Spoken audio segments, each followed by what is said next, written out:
On passe maintenant au cas particulier où le système a autant de lignes que d'inconnus, c'est-à-dire en fait où quand la matrice, qui est cachée derrière le système, est une matrice carrée. Alors vous faites attention, l'énoncé du théorème 27, il faut le changer. C'est plus une équivalence, on va simplement faire une implication et on fera l'autre implication dans le théorème 28. Donc on va démontrer que si une matrice est inversible, alors le système admet une unique solution. On parle alors de système de Cramer. Donc on suppose dans la démonstration que A est inversible, on pose x égale A moins 1 fois B. On veut montrer que x est solution, donc on calcule A fois x, c'est-à-dire A fois A moins 1 fois B, c'est-à-dire l'identité fois B, ça fait donc B. Donc le système admet bien au moins une solution. Pour montrer qu'elle est unique, on prend une solution du système et on part de AY égale B. On multiplie cette relation à gauche par A moins 1, et vous faites attention comme le produit n'est pas commutatif, c'est important. Ça fait donc A-1 AY égale A-1B, c'est-à-dire Y égale A-1B. D'où l'unicité de la solution. Le résultat le plus intéressant, c'est le théorème 28, qui vous donne cette fois une condition pour qu'une matrice soit inversible. Une matrice est inversible si et seulement si, pour tout vecteur B, le système AX égale B admet une unique solution. Donc vous faites attention, dans le théorème 27, le vecteur B était fixé. Là, il faut que pour tout vecteur B, il y ait une unique solution. Et dans ce cas, la matrice A-1, pour l'obtenir, eh bien, il faut résoudre AX égale B et inverser le système, c'est-à-dire exprimer X en fonction de B. Alors, on va démontrer ce théorème 28. C'est une équivalence, donc on raisonne par double implication. On suppose d'abord que A est inversible. On se fixe B appartenant à Kn.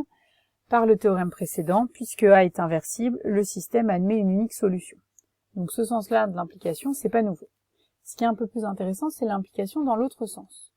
On suppose que pour tout B appartenant à Kn, le système admet une unique solution. Puisque c'est vrai pour tout vecteur B, on va l'appliquer à des vecteurs particuliers. Donc on va noter C1, Cn, les matrices de les colonnes de la matrice IN. Donc C1, c'est 1 et puis que des 0, C2, c'est 0, 1 et que des 0, C3, c'est 0, 0, 1 et que des 0, etc., etc. Par hypothèse, le système AX égale CI admet une unique solution. Donc on le note XI. Et puis, on appelle D la matrice dans laquelle on a mis toutes ces colonnes X1, Xn. On va montrer que D est un inverse et ce sera l'unique pour A. Donc on doit calculer A fois D. Alors, on va utiliser le calcul par bloc. Donc on fait A fois D. Ici, vous avez des colonnes, donc ça revient à faire A fois la première colonne, plus ensuite A fois la deuxième colonne, pardon, A fois la ième colonne jusqu'à A fois la nème colonne. Mais par hypothèse, A fois X1, bah c'est C1, A fois X2, c'est C2, A fois XI, c'est CI, et A fois Xn, c'est Cn. Autrement dit, là, qu'est-ce qu'on retrouve? Eh bien, on retrouve les colonnes de la matrice identité. Donc, on a démontré que DA, qui est, on pourrait le démontrer de la même façon que pour AD, est égal à l'identité. Donc, on a bien que la matrice est inversible. Et c'est de cette implication qu'on se sert.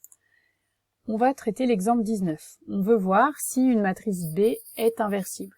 Donc, par le théorème, on doit se fixer un vecteur de R3 quelconque, donc je l'ai appelé B1, B2, B3, et on va essayer de résoudre ce système. Si ce système admet une unique solution, alors la matrice B est inversible. S'il n'y a pas de solution, ou une infinité de solutions, donc même au moins 2 solutions, votre matrice n'est pas inversible. Et c'est là où on va se servir de tout ce qu'on a vu pour résoudre les systèmes. Donc j'écris le système Bx égale B1, B2, B3 sous forme de système. Et j'applique des opérations élémentaires pour rendre ce système échelonné. Première opération élémentaire, L3 reçoit L3 moins L1 qui me permet de mettre un 0 ici. Je n'oublie pas d'appliquer l'opération élémentaire sur le second membre. Deuxième opération élémentaire, L2 reçoit L2 moins 2 L3, c'est pour mettre un 0 ici au-dessus du x2. L1 reçoit L1 moins L2, cette opération va me permettre de mettre un 0 au-dessus de x3. Et vous faites très attention de toujours appliquer les équations et les opérations également au second membre. Finalement, si je réécris tout ça un peu dans le bon ordre, j'obtiens une seule formule pour x1, une seule formule pour x2 et une seule formule pour x3. Donc le système bx égale b1, b2, b3, pour n'importe quelle valeur de b1, b2, b3, admet une unique solution. Donc la matrice est inversible. Et en plus, en résolvant le système, on a obtenu la formule pour l'inverse, puisque c'est 3, moins 1, moins 2 dans la première colonne, moins 1, 0, 1, 2, 1, moins 2 dans la dernière colonne. Ici, c'est un B-1, pas un A-1. Alors en fait, puisque les valeurs de B1, B2, B3 ne sont pas très utiles, on pourrait imaginer s'en passer. Donc c'est ce qu'on va faire pour voir si l'équation, si la matrice suivante, la matrice grand A dans votre exemple, est inversible. Donc je fais pareil, je me fixe un vecteur B1, B2, B3 quelconque et j'essaye de résoudre ce système.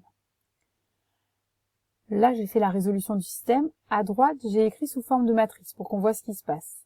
Donc là, la matrice associée à ce système, c'est 1, 2, 3, 4, 5, 6, 7, 8, 9. Et puis en fait, là, B1, B2, B3, bah en fait, c'est B1 plus 0, B2 plus 0, B3, B0, B1 plus B2 plus 0, B3. Donc je peux également l'écrire sous forme de matrice. Ah, on trouve la matrice identité. On fait les opérations élémentaires pour résoudre ce système. Donc on fait la deuxième ligne, reçoit la deuxième ligne moins 4 fois la première, pour mettre un 0 ici. Je n'oublie pas d'appliquer la même opération sur le second membre. Et là, ce que j'ai fait pour vous montrer, c'est que j'ai appliqué également cette opération sur la matrice et sur la matrice identité. Ensuite, L3 reçoit L3 moins 7L1, pour mettre un 0 ici.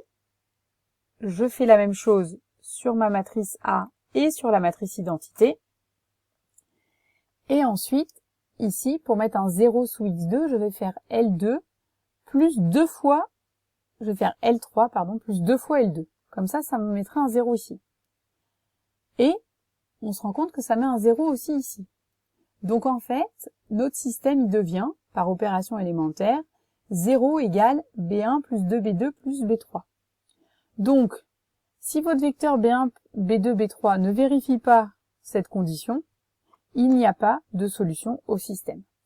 Donc, le système AX égale B1, B2, B3 n'admet pas tout le temps des solutions, donc la matrice grand A n'est pas inversible. Quel est l'intérêt de l'avoir écrit sous forme de matrice comme ça? C'est qu'on a un peu gagné de temps parce qu'on n'a plus besoin d'écrire x1, x2, x3, ni B1, B2, B3.